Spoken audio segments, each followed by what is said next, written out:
Kauni, for today's vlog nga guys, ang ituturo ko naman sa inyo is paano magkaroon ng Play Store. Kunwari na wala yung Play Store mo kasi hindi na nababalik yun. Depende na lang kung ipapaprogram mo.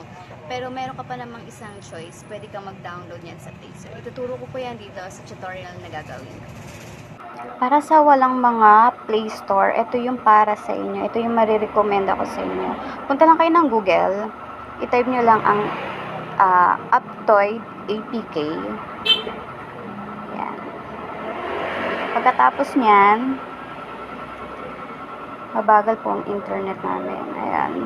APK download. Ayan. Tapos yung Aptoide 9.20.60 ang ida-download natin. Click nyo lang yung download.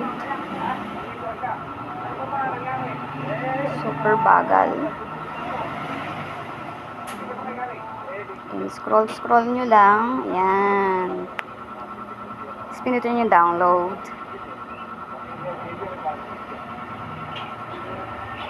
Napakatagal. LDT, kamusta ka na? Ayan. Click nyo lang yung click here. Ayaw niya. So, may click here ulit doon. Okay, download na. Ayan, nagda-download na siya.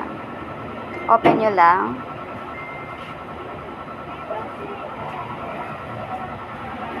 Back natin.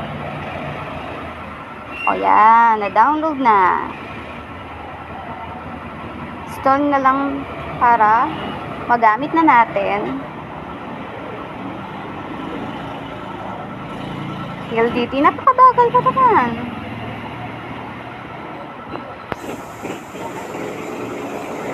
Open. Open. Ayan.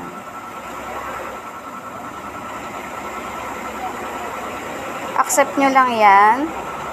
Ayan. Pwede na tayong mag-download. Hindi mo na kailangan mag-login sa Gmail mo kasi automatically pwede mo na itong magamit kahit wala kang Gmail. Ayan. Free yan. Kaya pwede na kayo mag-download. Try natin mag-download ng Facebook. Ayan. Hanapin nyo lang. Nasaan ba ang Facebook? Ayan. More. Ayun ang Facebook. Click lang natin yan. Ayan. Medyo loading. Install na natin. Allow. Allowed natin. Ayan. Nagda-download na. Download lang natin, hintayin lang natin. O, diba? Masyado may nasa karsada po kami. Yung store namin ay nasa tabi ng karsada. Ayan.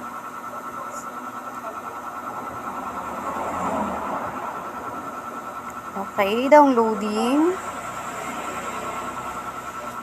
Then, open na natin.